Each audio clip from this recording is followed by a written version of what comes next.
ದರ್ಶನ್ ಜೊತೆಗಿದ್ದ ಅತ್ಯಾಪ್ತರು ದೂರ ಸರಿದು ಹೋಗಿದ್ದಾರೆ. ಸಿನಿಮಾದಿಂದ ಸಿನಿಮಾಕ್ಕೆ ದೋಸ್ತ್ಗಳಾದ ಗೆಳೆಯರು ಮಾಯವಾಗಿದ್ದಾರೆ. ಕಷ್ಟದ ಈ ದಿನಗಳಲ್ಲಿ ಯಾರಂದ್ರೆ ಯಾರೂ ಇಲ್ಲ. ಪತ್ನಿ, ಮಗ ಮತ್ತು ಸಹೋದರ ಇವರಷ್ಟೇ ಜೊತೆಗೆ ಇದ್ದಾರೆ ಅನ್ನೋದು ಗೊತ್ತೇ ಇದೆ. ಆದರೆ ದರ್ಶನ್ ಜೊತೆಗೆ ನಾನು ಸದಾ ಇರ್ತೇನೆ ಅಂತ ಧನ್ವೀರ್ ಹೇಳಿದ್ದಾರೆ. ಹೇಳಿದ್ದಂತೆಯೇ ಮಾಡ್ತಿದ್ದಾರೆ. ಈ ಒಂದು ವಿಷಯವನ್ನ ವಿಜಯಲಕ್ಷ್ಮಿ ದರ್ಶನ್ ಕೂಡ ಹೇಳಿಕೊಂಡಿದ್ದಾರೆ. ಧನ್ವೀರ್ ನಮ್ಮ ಫ್ಯಾಮಿಲಿ ಮೆಂಬರ್ ಅಂತ ಹೇಳಿಕೊಂಡಿದ್ದಾರೆ. ದರ್ಶನ್ ಜೈಲಿಗೆ ಹೋದಾಗ ಇದ್ದ ಬದ್ದವರೆಲ್ಲ ದೂರ ಸರಿದರು. ಆದರೆ ಧನ್ವೀರ್ ಒಬ್ಬರೇ ಜೊತೆಗೆ ಇದ್ದಾರೆ. ಜೈಲು ಸೇರಿದ ದರ್ಶನ್ ಬಗ್ಗೆ ಮಾತಾಡ್ತಾನೆ ಇದ್ದಾರೆ. ಯಾರು ಏನೇ ಅಂದರು ಅಷ್ಟೇನೆ ಟಿ ಬಾಸ್ ಜೊತೆಗೆ ನಾನು ಇದ್ದೇ ಇರ್ತೇನೆ ಅಂತ ಹೇಳಿದ್ದಾರೆ. ಈ ಒಂದು ಮಾತನ್ನ ದರ್ಶನ್ ಪತ್ನಿ ವಿಜಯಲಕ್ಷ್ಮಿ ದರ್ಶನ್ ಹೇಳಿಕೊಂಡಿದ್ದಾರೆ. ಹಯಗ್ರೀವ ಚಿತ್ರದ ಟ್ರೈಲರ್ ರಿಲೀಸ್ ಇವೆಂಟ್ ಅಲ್ಲಿಯೇ ಇದನ್ನ ಹೇಳಿದ್ದಾರೆ. ಧನ್ವೀರ್ ನಮ್ಮವರೇ ಆಗಿದ್ದಾರೆ. ಅವರು ಹೊರಗಿನವರು ಅನ್ಸೋದಿಲ್ಲ. ನಮ್ಮ ಫ್ಯಾಮಿಲಿ ಮೆಂಬರ್ ಅಂತಲೇ ಹೇಳಿಕೊಂಡಿದ್ದಾರೆ. ನಮಗೆ ತೋರಿದ ಪ್ರೀತಿಯನ್ನ ಇವರ ಚಿತ್ರಕ್ಕೂ ತೋರಿಸಿ ಅಂತ ವಿಜಯಲಕ್ಷ್ಮಿ ದರ್ಶನ್ ಹೇಳಿಕೊಂಡಿದ್ದಾರೆ.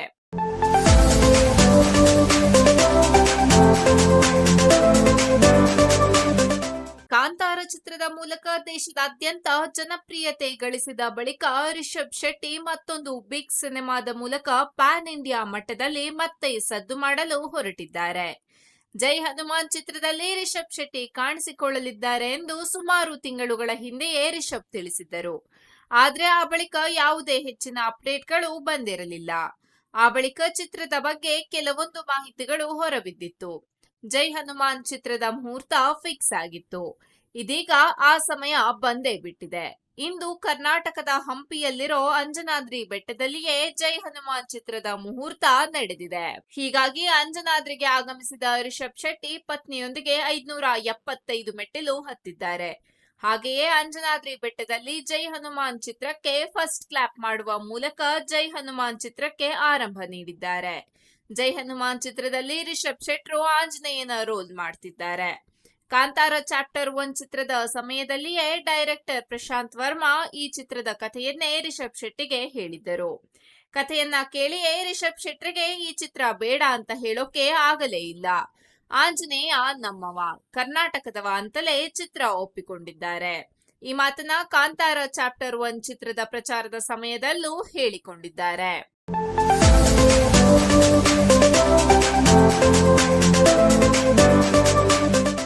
ಭಾರತೀಯ ಚಿತ್ರರಂಗದ ಅತ್ಯಂತ ಪ್ರತಿಷ್ಠಿತ ಪ್ರಶಸ್ತಿಗಳಲ್ಲೊಂದಾದ ಫಿಲ್ಮ್ ಫೇರ್ ಸೌತ್ 70ನೇ ಆವೃತ್ತಿ ಕೇರಳ ಪ್ರವಾಸೋದ್ಯಮದ ಸಹಯೋಗದೊಂದಿಗೆ ಕೊಚ್ಚಿಯಲ್ಲಿ ನಡೆದಿದೆ. ಫೆಬ್ರವರಿ 21ರಂದು ನಡೆದ ಈ ಸಮಾರಂಭದಲ್ಲಿ 2024ರಲ್ಲಿ ರಿಲೀಸ್ ಆದ ಕನ್ನಡದ ಅತ್ಯುತ್ತಮ ಸಿನಿಮಾಗಳನ್ನು ಗುರುತಿಸಿ ಪ್ರಶಸ್ತಿ ನೀಡಲಾಗಿದೆ. ಕನ್ನಡದಲ್ಲಿ ಸಸ್ಪೆನ್ಸ್ ಥ್ರಿಲ್ಲರ್ ಶಾಕಾಹಾರಿ ಅತ್ಯುತ್ತಮ ಚಿತ್ರವಾಗಿ ಹೊರಹೊಮ್ಮಿದರೆ, ಆಕ್ಷನ್ ಪ್ರಧಾನ ಬಘೀರ ಸಿನಿಮಾದ ಅಮೋಘ ನಟನೆಗಾಗಿ ಶ್ರೀಮುರಳಿ ಅವರಿಗೆ ಅತ್ಯುತ್ತಮ ನಟ ಪ್ರಶಸ್ತಿ ಲಭಿಸಿದೆ.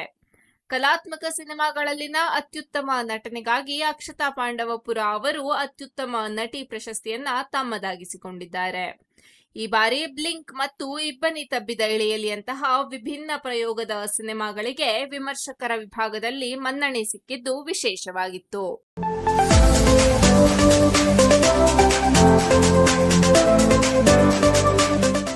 ಸ್ಯಾಂಡಲ್ವುಡ್ ಅಂದ್ಮೇಲೆ ರೌಡಿಸಂ ಸಿನಿಮಾಗಳಿಗೆ ಯಾವತ್ತೂ ಡಿಮಾಂಡ್ ಕಮ್ಮಿ ಆಗಿಲ್ಲ. ಅಂಡರ್ ವರ್ಲ್ಡ್ ಕಥೆಗಳಿಗೆ ಟ್ರೆಂಡ್ ಸೆಟ್ ಮಾಡಿದ್ದೆ ಓಂ ಸಿನಿಮಾ. ಆಮೇಲೆ ಕರಿಯ, ಜೋಗಿ ಅಂತ ಸಾಕಷ್ಟು ಸಿನಿಮಾಗಳು ಬಾಕ್ಸ್ ಆಫೀಸ್ ನ ಉಡೀಸ್ ಮಾಡಿ ಆಲ್ ಟೈಮ್ ಹಿಟ್ ಆಗಿವೆ. ಇದೀಗ ಅದೇ ಸಾಲಿಗೆ ಹೊಸಬರ ಸ್ಟಾರ್ ಸಿನಿಮಾ ಸೇರಿಕೊಳ್ಳೋ ಲಕ್ಷಣಗಳು ದಟ್ಟವಾಗಿ ಕಾಣಿಸ್ತಿವೆ. ಫೆಬ್ರವರಿ 13ರಂದು ರಿಲೀಸ್ ಆಗಿರೋ ಈ ಸಿನಿಮಾ ಥಿಯೇಟರ್ನಲ್ಲಿ ಸಖತ್ ಸೌಂಡ್ ಮಾಡ್ತಿದೆ. ಪ್ಯಾಟೆ ಮಂದಿ ಕಾಡಿಗ್ ಬಂದ್ರು ರಿಯಾಲಿಟಿ ಶೋ ವಿನ್ನರ್ ಶರತ್ ಪ್ರಕಾಶ್ ಇದರಲ್ಲಿ ಹೀರೋ ಆಗಿ ಎಂಟ್ರಿ ಕೊಟ್ಟಿದ್ದಾರೆ.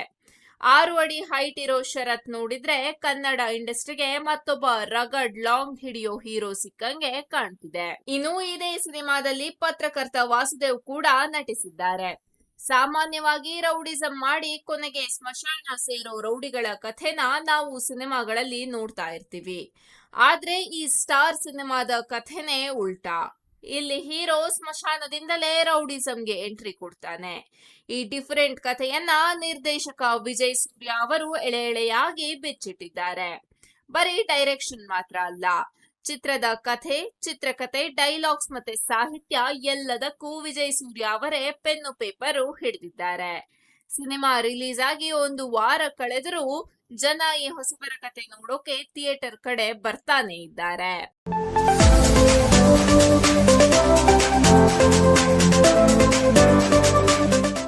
ನ್ಯಾಷನಲ್ ಕ್ರಶ್ ರಶ್ಮಿಕಾ ಮಂದಣ್ಣ ಮತ್ತು ತೆಲುಗು ನಟ ವಿಜಯ್ ದೇವರಕೊಂಡ ಪರಸ್ಪರ ಪ್ರೀತಿಸುತ್ತಿರುವುದು ಸತ್ಯ, ಮದುವೆಯಾಗುತ್ತಿರುವುದು ಸತ್ಯ. ಹಲವು ವರ್ಷಗಳಿಂದ ಕೇಳಿ ಬರುತ್ತಿದ್ದ ಇಬ್ಬರ ಲವ್ ಗಾಸಿಪ್ಗೆ ಈಗ ಅಫಿಷಿಯಲ್ ಎಂಬ ಮುದ್ರೆ ಬಿದ್ದಿದೆ. ತಮ್ಮ ಪ್ರೀತಿ ಹಾಗೂ ಮದುವೆ ಸುದ್ದಿಯನ್ನ ಇಬ್ಬರು ಖಚಿತಪಡಿಸಿದ್ದಾರೆ.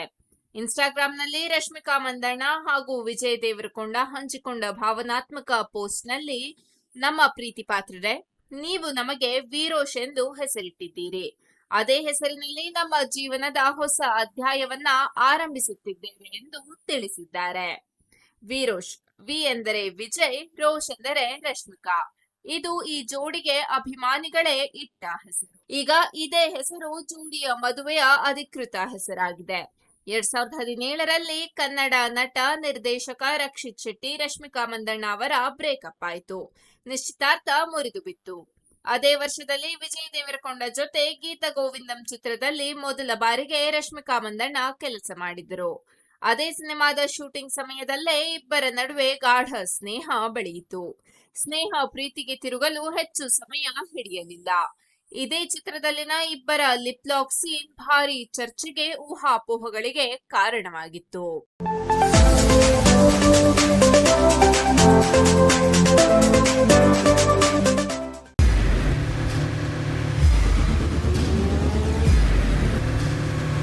ಪ್ರಜಾಮಾರ್ಗ ನ್ಯೂಸ್, ಇದು ಜನಸಾಮಾನ್ಯರ ಧ್ವನಿ. ನಮಸ್ಕಾರ.